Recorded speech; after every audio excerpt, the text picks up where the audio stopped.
Hello, good evening, नमस्कार, आदाब। एक बार फिर से आप सबका स्वागत है ड्रीम यूपीएससी चैनल पे, which is a part of Unacademy. So very good evening to all. चलिए, अच्छा, शुरुआत करेंगे सेशन की।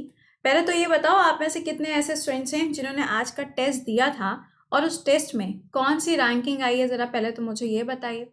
दूसरी चीज़ आपको ये बता दें कि ये जो आपका टेस्ट स्टार्ट हुआ था, मैंने बोला था कि 11:15 पे स्टार्ट होगा। एक्चुअली इसको 11:15 पे ही स्टार्ट होना था, बट प्रॉब्लम क्या हुई कि ये ऐप पे अपडेट नहीं हो पाया था। ठीक है, तो कल से आपका जो क्लास होता है 10:30 बजे अन अकेडमी पे, जो स्पेशल क्लास आपका होता है, वो जैसे ही खत्म होगा वैसे ही आपका ये जो टेस्ट है कल से इसी सेम टाइम पे स्टार्ट हो जाएगा। अब वो अपडेट हो चुका है। ठीक है, तो आप में से जो बच्चे ऐसे हैं जो 10:30 के क्लास को अभी तक मिस कर रहे थे, प्लीज क्लास में आना स्टार्ट कर दीजिए। जो चीजें आपको वहां पे पढ़ाई जाएंगी, क्योंकि नेक्स्ट वीक पॉलिटी का थ्योरी क्लास उसमें आएगा, फिर उसी के बेसिस पे आपका टेस्ट हुआ करेगा। तो दिस इज गुड। ठीक है, आप रेलवे की तैयारी करो, एसएससी है, स्टेट पीसीएस है, यूपीएससी है, एनी एग्जामिनेशन। जीएस तो आपको पता है कि हर एग्जाम के लिए सेम होती है, सिर्फ चेंज क्या होता है, क्वेश्चन का लेवल चेंज होता है। तो थोड़ा सा लेवल अप डाउन तो लगा ही रहता है, उसमें कौन सी बड़ी बात है। ज्ञान बट रहा है, ज्ञान समेटने से मतलब है, और ज्ञान के साथ में आपको गिफ्ट भी मिल रहा है भाई, और क्या चाहिए लाइफ में, है ना।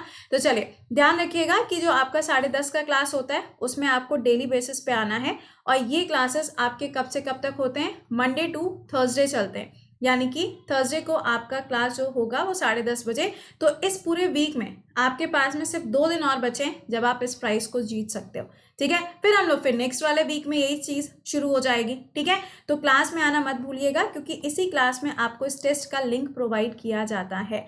तो बी लाइव एट 10:30 कहाँ? अन अकेडमी पे क्लास होता है। ठीक है, चलो, उम्मीद करेंगे कि सब लोग आना स्टार्ट हो चुके होंगे क्लास में। एक बार से प्लीज सेशन का जो लिंक है उसको शेयर कर दिया करें। ओके, कल का टॉपिक क्या है? प्राइवेटाइजेशन। अब ये आपका रेलवे के सेक्टर में भी हो सकता है, मार्केट के सेक्टर में भी हो सकता है, इकोनॉमी के फील्ड में भी हो सकता है। जो यहाँ पढ़ाएंगे इसी के बेसिस पे आपका 11:15 बजे टेस्ट रहेगा। ठीक है, चलो शुरुआत करेंगे। और हाँ, अगर आपने मुझे अन अकेडमी पे अभी तक फॉलो नहीं किया है तो आप मेरा नाम सर्च करके कृति सिंह आप मुझे फॉलो कर सकते हो। चैनल पे जो पहली बार आते हैं, please do like and subscribe the channel, so that आपको हर एक क्लास का नोटिफिकेशन मिलता है। ठीक है, चलिए अब बात करते हैं यहाँ पे आज के आर्टिकल्स के बारे में। देखो, ध्यान से सुनना। हम लोग आर्टिकल नंबर 19 से लेके 22 कल बात कर चुके हैं। ठीक है, आज हम बात करेंगे 23 और 24 के बारे में, और कल ये चैप्टर आपका पूरा खत्म हो जाएगा 4:30 बजे, क्योंकि उसमें हम आर्टिकल 25 से लेके 28 तक पढ़ाएंगे, और 29, 30 पढ़ाएंगे, और फिर 32 पढ़ाएंगे। पूरा एक साथ खत्म कर देंगे, भले ही 20 मिनट 25 मिनट जो भी टाइम लगेगा, कल ये वाला सेक्शन आपका पूरा खत्म हो जाएगा। ठीक है, एडिटोरियल भी बहुत जल्दी आपके लिए स्टार्ट होने वाला है। चलो अच्छा, बात करते हैं। देखो, पहले भैया एक बार थम अप कर दूं, सब आ गए, सब जिंदा है ना क्लास में? चलिए, आर्टिकल नंबर 23 एंड 24, ये जो दोनों आर्टिकल्स आप देख रहे हो, सिंपली ये समझना, ये प्रोटेक्शन के बारे में बात करता है। अब ये किसकी प्रोटेक्शन यहाँ पे प्रोवाइड करेगा उसके बारे में हम बात करेंगे। सबसे पहला पॉइंट जो आपको यहाँ पे समझना है वो क्या है? वो लिखा है आर्टिकल नंबर कौन सा? 23। ठीक है, देखो समझना, जब हम आर्टिकल 23 या आर्टिकल नंबर 24 बोलते हैं, राइट, तो हम लोगों ने काफ़ी टाइम से ये चीज़ पढ़ी हुई है कि ये जो बच्चे होते हैं उनके राइट्स को प्रोटेक्ट करने का काम करता है। तो क्या है, ये सिर्फ बच्चों के राइट्स को प्रोटेक्ट करने का काम करता है या किसी और के भी राइट्स को प्रोटेक्ट करने का काम करता है? अभी होमवर्क देख के जाएंगे, ऐसे नहीं जाएंगे, होमवर्क मिलेगा और आपको उसका आंसर भी करना पड़ेगा। चलिए सुनिएगा, देखो, सबसे पहली और इम्पॉर्टेंट चीज़ क्या है? आर्टिकल नंबर 23 क्या कहता है? Prohibition of the traffic in human beings and forced labour. कहने का सेंस यहाँ पर क्या है? जैसे कि मानो कि मोलू है, ठीक है। अब मोलू जो है वो इंडिया के अंदर रहता है, सपोजिंगली वेस्ट बंगाल में ये रहता है, ठीक है।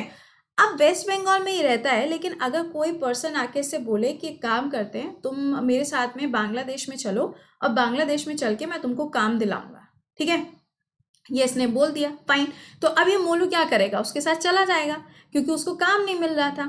जब वो बांग्लादेश में चला गया तो वहां पे जाके क्या हुआ, इससे जबरदस्ती काम कराया गया और इसको पैसा भी नहीं मिला।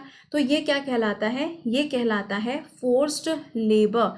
यानी कि अगर आप किसी की इच्छा के विरुद्ध उससे काम कराते हो तो वो क्या कहलाएगा? फोर्स्ड लेबर कहलाएगा। जब मैं आपसे कहती हूँ कि बेटा इन पॉइंट्स को लिख लो, है ना। आपका लिखने का मन नहीं है, आप कहेंगे मैम ये तो फोर्स्ड लेबर है, आप मेरे मौलिक अधिकारों का हनन कर रहे हो, आप शोषण कर रहे हो मेरा, यही तो आप कहोगे ना। तो ये चीज ध्यान रखिएगा, फोर्स्ड लेबर का मतलब क्या है कि अगर कोई व्यक्ति कोई काम नहीं करना चाहता और फिर भी आप उससे काम करा रहे हो, ठीक है। दूसरा देखो क्या है, ट्रैफिकिंग। ट्रैफिकिंग का मतलब ये नहीं होता है कि आपका जो सड़क के ऊपर ट्रैफिक होता है हम उसके बारे में बात कर रहे हैं, नो। ट्रैफिकिंग का मतलब ये है, जैसे कि पहले के टाइम में आपने देखा होगा स्लेवरी हुआ करती थी, मतलब लोगों को दास बनाने की बहुत ज़्यादा प्रथा चला करती थी। स्टार्टिंग में अगर आप देखेंगे तो जो इस्लामिज्म था उस पूरे टाइम पीरियड में भी अगर आप देखो तो आपको यही पढ़ने को मिलता है कि जिसके पास में जितने ज़्यादा दास हुआ करते थे उसको उतना बड़ा राजा माना जाता था, यानी कि जितने ज़्यादा स्लेव उतनी बड़ी डायनेस्टी।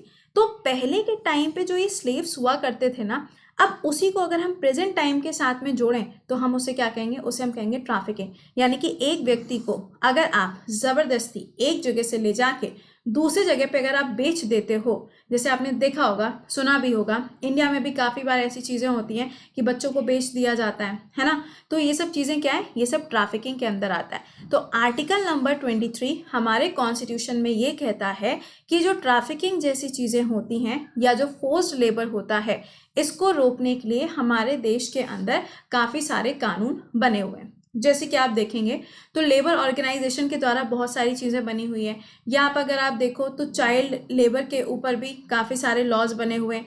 चाइल्ड लेबर जो कानून है ये तो अब तक कम से कम 3 बार अमेंड भी हो चुका है, तो इसमें अलग अलग क्राइटेरिया बोला जाता है, ठीक है। अच्छा, अब एक बात सुनो, जब हम फोर्स लेबर की बात कर रहे हैं तो इसमें एक चीज़ ध्यान रखिएगा, वो क्या है, काम कराने की बात हो रही है ना, लेकिन अगर आप ये वाला आर्टिकल देखो तो ये कह रहा है prohibition of the employment of children in the factories.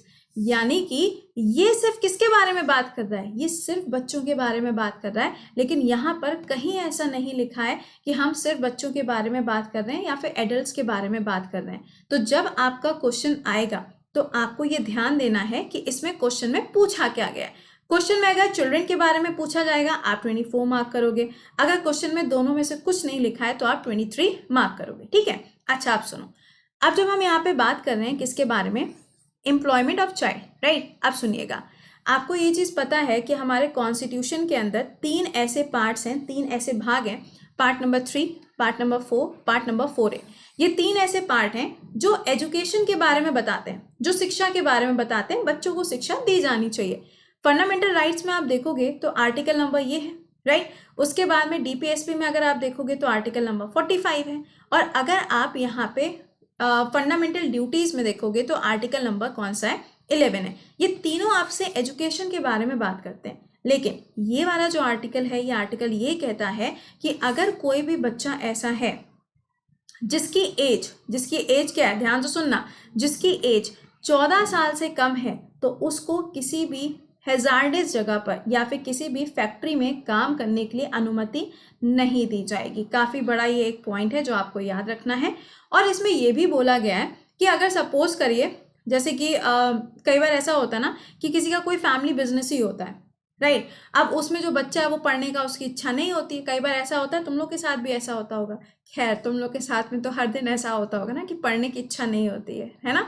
बस ऐसे ही लगता है मैम आप रोज हमारा शोषण करते हो, रोज आप हमें एक्सप्लॉइट करते हो, सुबह 7 बजे कहते हो करंट अफेयर्स के क्लास में आइए, हमारा तो मन ही नहीं करता है। ऐसे ही होता होगा ना तुम लोग के साथ, बताते जाना, क्योंकि कमेंट जो होते हैं वो तुम देख ही रहे होते हैं, तो इसीलिए अच्छी बातें लिखा करो। समझ में आई बात? चलिए, तो यहाँ आप देखेंगे तो ये भी बोला गया है, अगर सपोज करिए कि किसी का कोई फैमिली बिजनेस ही है ना, तो उसमें ये कहा जाता है कि वो जो बच्चा है अगर उसकी एज 18 साल तक हो गई है, राइट, तो आप उससे काम करा सकते हो, तब कोई दिक्कत की बात नहीं है। बट यहाँ पे ये क्राइटेरिया रखा गया है कि 14 से कम की अगर उसकी एज है तो वो किसी भी हैजार्डस जगह पे काम नहीं करेगा। तो ये 2 आर्टिकल आपको याद रखने हैं। किसके बारे में हो गए, ये आपके प्रोटेक्शन के बारे में बात करते हैं। आज का आपके लिए होमवर्क है कि जो चाइल्ड लेबर के लिए कानून बनाया गया है, एक तो जुवेनाइल जस्टिस केस वाला जो उसमें कानून बनाया गया था ना, वो जब हुआ था, क्या नाम है, निर्भया केस, उसमें कुछ लॉज आए थे, खैर वो हमारे एग्जाम के लिए इंपॉर्टेंट नहीं है। बट चाइल्ड लेबर वाला जो है ना, इसको अमेंड किया गया था, ठीक है। आपको बताना है कि इसमें जो लास्ट अमेंडमेंट किया गया था उसमें एज ग्रुप क्या बताया गया, कल मैंने आपसे सवाल पूछा था, आप सब लोगों ने उसका आंसर दिया था, पुट्टू स्वामी केस। बड़े अच्छे बच्चे हो गए हो आजकल, तुम लोग आंसर करने लगे हो। तो आज का आपका सवाल क्या है, ये आज का सवाल है। और ये ध्यान रखना कि कल ये वाला चैप्टर आपका खत्म हो जाएगा।